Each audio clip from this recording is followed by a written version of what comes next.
നല്ല well organised ആയിട്ട് നീറ്റായിട്ടിരിക്കുന്ന kitchen ആർക്കാ ഇഷ്ടപ്പെടാത്തത് അല്ലേ? എല്ലാ വീട്ടിൻ്റെയും മെയിൻ ഭാഗമാണ് കിച്ചൺ. അതെപ്പോഴും നല്ല നീറ്റായിട്ടിരിക്കുവാണെങ്കിൽ നമ്മുടെ വീട് തന്നെ അഴകായിട്ടിരിക്കും കേട്ടോ. ഇതുപോലെ നല്ല നീറ്റായിട്ടുള്ള കിച്ചൺ വേണമെന്നുണ്ടെങ്കിൽ കുറച്ച് കാര്യങ്ങളൊക്കെ നമ്മൾ ശ്രദ്ധിച്ചാൽ മതി കേട്ടോ. അത്ര വലിയ കാര്യങ്ങളൊന്നുമല്ല, നമ്മൾ ഡെയിലി ചെയ്യുന്ന കാര്യങ്ങളോടൊപ്പം ഇപ്പം ഞാൻ ഈ വീഡിയോയിൽ കാണിക്കുന്ന കുറച്ച് ടിപ്പുകളൊക്കെ നിങ്ങളൊന്ന് ശ്രദ്ധിക്കുവാണെങ്കിൽ നമ്മുടെ കിച്ചൺ എപ്പോഴും ഇങ്ങനെ അഴകായിട്ടിരിക്കും. ആദ്യത്തെ ടിപ്പ്, നമ്മൾ കുക്കിംഗ് ഒക്കെ കഴിഞ്ഞാൽ ഇതുപോലെ സ്റ്റൗ ടോപ്പിന് മുകളിൽ കറിയും അല്ലെങ്കിൽ മസാലയൊക്കെ വീണിട്ടുണ്ടാവും അല്ലേ?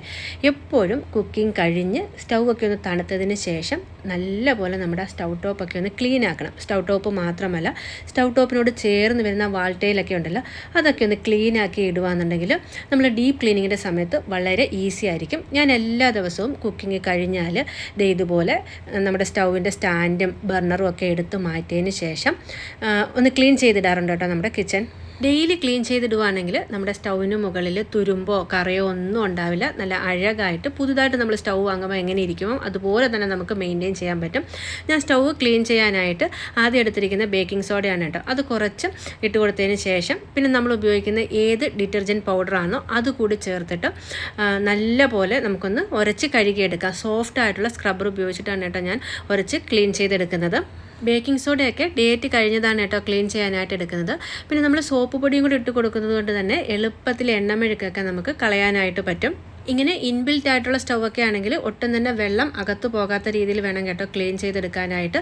പിന്നെ നമ്മൾ സ്റ്റാൻഡിൻ്റെ മുകളിലിരിക്കുന്ന സാധാരണ സ്റ്റൗവൊക്കെ ആണെങ്കിൽ ആ സ്റ്റൗവിൻ്റെ അടിഭാഗവും ഇതുപോലെ തന്നെ ഒന്ന് ക്ലീൻ ചെയ്തെടുക്കാനായിട്ട് ശ്രദ്ധിക്കണം കേട്ടോ. പല ആളുകളും ആ ഒരു സ്റ്റൗവിൻ്റെ അടിഭാഗം ഒന്നും ക്ലീൻ ചെയ്തെടുക്കാറില്ല. അപ്പോൾ അതിൻ്റെ അടിയിൽ ഒരുപാട് ഭക്ഷണത്തിൻ്റെ വേസ്റ്റുകളൊക്കെ വന്നിട്ട് പാറ്റ പല്ലിയൊക്കെ വരാനുള്ള ചാൻസ് കൂടുതലാണ്. അപ്പോൾ ഒരു ബ്രഷൊക്കെ ഉപയോഗിച്ചിട്ട് ആ ഒരു ഇടയിലൊക്കെ ഇരിക്കുന്ന അഴുക്കുകളൊക്കെ നല്ലപോലെ ഒന്ന് തേച്ച് ഒരുപാട് സമയമൊന്നും വേണ്ട കേട്ടോ. ഒരു 5-10 മിനിറ്റിനുള്ളിൽ തന്നെ നമുക്ക് ഈ ഒരു കിച്ചൺ ക്ലീൻ ചെയ്തെടുക്കാനായിട്ട് പറ്റും. ഇതുപോലെ ഒന്ന് വൃത്തിയാക്കിയതിന് ശേഷം തുടച്ചെടുക്കാനായിട്ട് ഞാൻ മൈക്രോ ഫൈബറിൻ്റെ ക്ലോത്താണ് കേട്ടോ ഉപയോഗിക്കുന്നത്. അതാകുമ്പോൾ വളരെ ഈസി ആയിട്ട് എത്ര അഴുക്കായാലും നമുക്ക് ക്ലീൻ ചെയ്തെടുക്കാനായിട്ട് പറ്റും. മാത്രമല്ല ഇങ്ങനെയുള്ള ഗ്ലാസ് ടോപ്പൊക്കെയുള്ള സ്റ്റൗ ആണെന്നുണ്ടെങ്കിൽ ഒട്ടും തന്നെ പോറൽ വീഴത്തില്ല കേട്ടോ. പിന്നെ ഇതുപയോഗിച്ച് ക്ലീൻ ചെയ്യുമ്പം ഒട്ടും തന്നെ വെള്ളം സ്റ്റൗവിനുള്ളിലേക്ക് പോകത്തുമില്ല. ഇതേ കണ്ടില്ലേ എത്ര നല്ല നീറ്റായിട്ട് കണ്ണാടി പോലാണ് നമ്മുടെ സ്റ്റൗ കിട്ടിയിരിക്കുന്നത് എന്നുള്ളത്. ഡെയിലി ഇതുപോലെ നമ്മൾ ചെയ്യുകയാണെന്നുണ്ടെങ്കിൽ നമ്മുടെ ഡീപ്പ് ക്ലീനിങ്ങിൻ്റെ ആവശ്യമേ വരുന്നില്ല കേട്ടോ.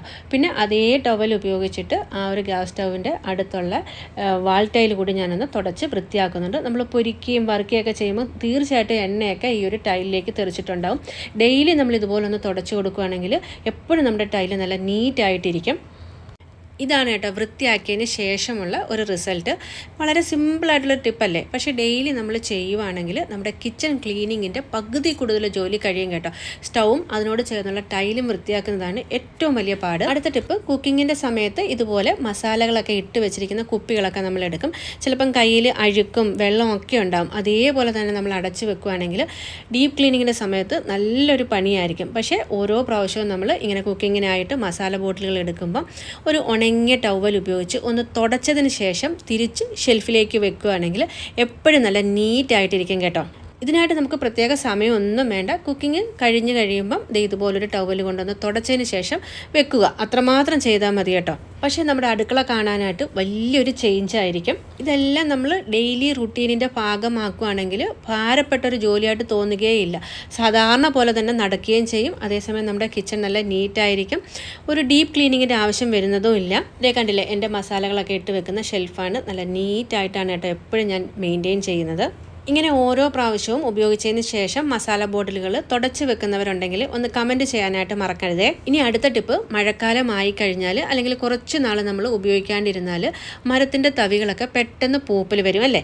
അപ്പം പൂപ്പൽ വരാതിരിക്കാനായിട്ട് അടിപൊളി ഒരു ടിപ്പ് കാണിച്ചു തരാം. ഇതുപോലെ നിങ്ങൾ ചെയ്ത് വെക്കുകയാണെങ്കിൽ നമ്മൾ മരത്തിൻ്റെ തടികൾ ഉപയോഗിച്ചില്ലെങ്കിലും കുറേ കാലം പൂപ്പലൊന്നും വരില്ല കേട്ടോ. അതിനായിട്ട് ഞാനൊരു പാത്രം വെച്ചിട്ടുണ്ട്. അതിൽ കുറച്ച് വെള്ളം എടുത്ത് നല്ലപോലെ തിളച്ച് വരുന്ന സമയം ഇതിലേക്ക് കുറച്ച് ബേക്കിംഗ് സോഡയും വിനാഗിരിയുമാണ് കേട്ടോ ഒഴിച്ച് കൊടുക്കുന്നത്. അതിനുശേഷം നമ്മുടെ തടിയുടെ സ്പൂണുകളൊക്കെ ഉണ്ടല്ലോ, ഇതിൽ മുക്കി വെച്ച് ഒന്ന് തിളപ്പിച്ചതിന് ശേഷം നമുക്ക് ഗ്യാസ് ഓഫാക്കാം. ഇതെല്ലാം ഉപയോഗിച്ചിട്ടുള്ള തവികളാണ് കേട്ടോ. ഇങ്ങനെ ചെയ്യുമ്പം ഇതിലുള്ള മസാലയുടെയൊക്കെ സ്മെല്ല് മാറിക്കിട്ടും. നല്ല നല്ലപോലെ തിളച്ചിട്ടുണ്ട്. ഇനി നമുക്ക് ഓഫാക്കിയിട്ട് തണുത്തതിന് ശേഷമാണ് ക്ലീൻ ചെയ്തെടുക്കുന്നത്. ഈ ചൂടുവെള്ളം തണുക്കുന്നത് വരെ തവികൾ ഇതിൽ തന്നെ ഇട്ട് വെക്കുന്നുണ്ട് കേട്ടോ. അതിന് ശേഷമാണ് തവികളൊക്കെ എടുത്തതിന് ശേഷം ക്ലീൻ ആക്കുന്നത്. ക്ലീൻ ആക്കാനായിട്ട് നമ്മൾ സാധാരണ ഉപയോഗിക്കുന്ന ഡിഷ് വാഷ് ലിക്വിഡ് ഏതാണോ അത് കുറച്ച് ഇതിലേക്ക് ഒഴിച്ച് കൊടുത്തിട്ട് സ്ക്രബ്ബർ ഉപയോഗിച്ച് നല്ലപോലെ ഒന്ന് ഉരച്ച് കഴുകിയെടുക്കുമ്പം ഇതിലുള്ള പൂപ്പലും മസാലയുടെ സ്മെല്ലും ഒക്കെ മാറിക്കിട്ടും. ഒരു 6 മാസമൊക്കെ കൂടുമ്പം ഈ ഒരു രീതിയിൽ നിങ്ങൾ തവികൾ ചെയ്ത് വെക്കാവുന്നതാണ്. നല്ലപോലെ ലിക്വിഡ് ഉപയോഗിച്ച് വൃത്തിയാക്കി കഴുകി എടുത്തതിന് ശേഷം വെയിലത്ത് വെച്ച് ഒന്ന് ഉണക്കി എടുക്കുന്നുണ്ട് കേട്ടോ. ഞാൻ മരത്തിൻ്റെ തവികളൊക്കെ മഴക്കാലത്തിന് മുമ്പ് ഇതുപോലെ ചെയ്ത് വെക്കാറുണ്ട്. നല്ലപോലെ വെയിലത്ത് വെച്ച് ഉണക്കിയതിന് ശേഷം നമ്മൾ കുക്കിങ്ങിന് ഉപയോഗിക്കുന്ന ഏത് എണ്ണയാണോ അത് കുറച്ചെടുത്ത് ഈ ഒരു തവിയിലൊക്കെ നല്ലപോലെ തടവി കൊടുത്തിട്ട് നമ്മൾ എടുത്തു വെക്കുകയാണെങ്കിൽ എത്ര കാലം കഴിഞ്ഞാലും പൂപ്പൽ വരില്ല. ഇങ്ങനെ എണ്ണ തേച്ച് വെച്ചാൽ എറുമ്പിൻ്റെയൊക്കെ ശല്യം ഉണ്ടാകുമെന്ന് പലരും ചിന്തിക്കാറുണ്ട്. പക്ഷേ ഇതുവരെയും എനിക്ക് അങ്ങനെ ഒന്നും ഉണ്ടായിട്ടില്ല. ഇതേപോലെ തന്നെ മൺചട്ടികൾ ഞാൻ വൃത്തിയാക്കി വെക്കാറുണ്ട് കേട്ടോ. സോപ്പ് ഉപയോഗിക്കാറില്ല, പകരം കടലമാവ് ഉപയോഗിച്ച് നല്ലപോലെ ക്ലീൻ ചെയ്തെടുത്ത് വെയിലത്ത് വെച്ച് ഉണക്കിയതിന് ശേഷം കുറച്ച് എണ്ണ തടവിയിട്ട് എടുത്ത് വെക്കുകയാണെങ്കിൽ പൂപ്പലൊന്നും വരത്തില്ല, പ്രത്യേകിച്ചും മഴക്കാലത്ത്. നിങ്ങൾ വീഡിയോ കണ്ടുകൊണ്ടിരിക്കുമ്പം ഈ ടിപ്പുകളൊക്കെ ഇഷ്ടപ്പെടുന്നുണ്ടെങ്കിൽ തീർച്ചയായിട്ടും ഒരു ലൈക്കും കമൻറ്റും ഒക്കെ നൽകി സപ്പോർട്ട് ചെയ്യാനായിട്ട് മറക്കരുത്. അടുത്തത് നമ്മൾ കിച്ചൻ്റെ മെയിൻ ഭാഗമായിട്ടുള്ള കിച്ചൺ സിങ്കാണ് ക്ലീൻ ചെയ്യാൻ പോകുന്നത്. ഡെയിലി നിങ്ങൾ ഈ ഒരു രീതിയിൽ ക്ലീൻ ചെയ്തെടുക്കുകയാണെങ്കിൽ വാഷ് ബേസിൻ എപ്പോഴും നമ്മൾ കടയിൽ നിന്ന് വാങ്ങുമ്പോൾ ഉള്ള ആ ഒരു തിളക്കത്തോടു കൂടി തന്നെ നമുക്ക് മെയിൻറ്റെയിൻ ചെയ്യാനായിട്ട് പറ്റും. ഞാൻ വാഷ് ബേസിൻ ക്ലീൻ ചെയ്യാനും ബേക്കിംഗ് സോഡയും അതുപോലെ തന്നെ ഡിറ്റർജൻറ്റുമാണ് കേട്ടോ ഉപയോഗിക്കുന്നത്. ബേക്കിംഗ് സോഡയൊക്കെ പഴയതാണ് എടുത്തിരിക്കുന്നത്.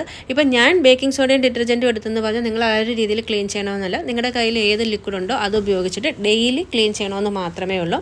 ബേക്കിംഗ് സോഡയും ഡിറ്റർജൻറ്റും സ്പ്രെഡ് ചെയ്ത് കൊടുത്തതിന് ശേഷം സ്ക്രബ്ബർ ഉപയോഗിച്ച് നല്ലപോലെ തന്നെ ക്ലീൻ ആക്കി എടുക്കുന്നുണ്ട്. ഡെയിലി കുക്കിംഗ് കഴിഞ്ഞാൽ വാഷ് ബേസിന് ഈ ഒരു രീതിയിലാണ് കേട്ടോ ഞാൻ ക്ലീൻ ചെയ്തെടുക്കുന്നത്. അതുപോലെ തന്നെ വാഷ് ബേസിൻ്റെ ആ ഇടവിലൊക്കെയുള്ള അഴുക്കുകളൊക്കെ നല്ലപോലെ ഉരച്ച് തന്നെ കഴുകിയെടുക്കും. നോൺ വെജ് ഒക്കെ ഞാൻ കട്ട് ചെയ്യുന്നത് ഈ ഒരു വാഷ് ബേസിൽ വെച്ചാണ് കേട്ടോ. അതുകൊണ്ട് തന്നെ എപ്പോഴും സ്മെല്ലും കാര്യങ്ങളും ഒന്നും വരാതിരിക്കാനായിട്ട് ഡെയിലി ഈ ഒരു രീതിയിലാണ് ക്ലീൻ ചെയ്തെടുക്കുന്നത്. ക്ലീനിങ് കഴിഞ്ഞതിന് ശേഷം മൈക്രോ ഫൈബർ ഉപയോഗിച്ച് നല്ലപോലെ ഒന്ന് തുടച്ചും കൂടി ഇടുകയാണെങ്കിൽ വെള്ളത്തിൻ്റെ ആ ഒരു കറയോ പാടോ ഒന്നും തന്നെ ഉണ്ടാവില്ല. കാണാൻ അടിപൊളിയായിട്ടില്ലേ? ഡെയിലി ഇതുപോലെ നമ്മുടെ വാഷ് ബേസിനൊക്കെ ക്ലീൻ ചെയ്തിടുവാണെങ്കിൽ നമുക്ക് കിച്ചണിലേക്ക് വരുമ്പോൾ നല്ലൊരു പോസിറ്റീവ് എനർജി ആയിരിക്കും. മാത്രമല്ല ഇങ്ങനെയൊക്കെ നമ്മുടെ കിച്ചൺ കിടക്കുകയാണെങ്കിൽ പിന്നെ ഡീപ്പ് ക്ലീനിങ്ങിൻ്റെ ആവശ്യം എന്താണ്? ഇനി ഞാൻ കിച്ചണിൽ ചെയ്യുന്ന അടുത്ത ടിപ്പ്, കിച്ചണിൽ ഉപയോഗിക്കുന്ന കിച്ചൺ ടവലുകളൊക്കെ നല്ലപോലെ കഴുകി വൃത്തിയാക്കി ഉണക്കിയെടുത്ത് മടക്കി ഇതുപോലൊരു ബോക്സിലാക്കിയിട്ട് അടച്ചു വെക്കും കേട്ടോ. അപ്പോൾ നമ്മൾ കിച്ചൺ ടവലിന് ആവശ്യം വരുമ്പം തിരഞ്ഞു നടക്കേണ്ടതില്ല. ഇങ്ങനെ നമ്മൾ ഓരോ കാര്യങ്ങളും ഒന്ന് ആലോചിച്ച് സിസ്റ്റമാറ്റിക്കായിട്ട് ഓർഗനൈസ് ചെയ്ത് വെക്കുകയാണെങ്കിൽ പുതിയൊരാൾ നമ്മുടെ കിച്ചണിലേക്ക് വരുമ്പം ഓരോ സാധനങ്ങളും എവിടെ ഇരിക്കുന്നു എന്നുള്ളത് തിരഞ്ഞു നടക്കേണ്ട വരില്ല. വളരെ ഈസി ആയിട്ട് അവർക്ക് കിച്ചൺ ഹാൻഡിൽ ചെയ്യാനായിട്ട് പറ്റും. മാത്രമല്ല കേട്ടോ, നമ്മുടെ കിച്ചൺ എപ്പോഴും കാണാനായിട്ട് നല്ല നീറ്റായിട്ടിരിക്കും. കിച്ചൺ വൃത്തിയായിരിക്കാനായിട്ട് അടുത്തതായിട്ട് ഞാൻ ചെയ്യുന്നത് എപ്പോഴും സ്റ്റൗവിനോട് ചേർന്ന് വരുന്ന ആ ഒരു റാക്കിൽ ഒരു ഉണങ്ങിയ ടവൽ ഇട്ടിരിക്കും കേട്ടോ, നമ്മുടെ കൈ തുടയ്ക്കാനായിട്ടും ഒക്കെ. ഇങ്ങനെ കുറച്ച് ചെറിയ കാര്യങ്ങളൊക്കെ നമ്മളൊന്ന് ശ്രദ്ധിക്കുകയാണെന്നുണ്ടെങ്കിൽ എപ്പോഴും നമ്മുടെ കിച്ചൺ നല്ല വൃത്തിയോടുകൂടി മെയിൻറ്റെയിൻ ചെയ്യാനായിട്ട് പറ്റും. ഇന്നത്തെ നമ്മുടെ വീഡിയോയിൽ കിച്ചൺ എങ്ങനെ നല്ല വൃത്തിയാക്കി സൂക്ഷിക്കാമെന്നുള്ള കുറച്ച് ടിപ്പുകളാണ് കാണിച്ചത്. ടിപ്പുകളൊക്കെ നിങ്ങൾക്ക് ഇഷ്ടപ്പെട്ടെങ്കിൽ തീർച്ചയായിട്ടും ഒന്ന് സപ്പോർട്ട് ചെയ്യാനായിട്ട് മറക്കരുത്. ഇത്തരത്തിലുള്ള നല്ല നല്ല വീഡിയോസിനായിട്ട് നമ്മുടെ ചാനൽ സബ്സ്ക്രൈബ് ചെയ്ത് വെച്ചോളൂ. അപ്പം വീണ്ടും നല്ലൊരു വീഡിയോയിൽ കാണാം. അതുവരേക്കും ബൈ ബൈ, ടേക്ക് കെയർ.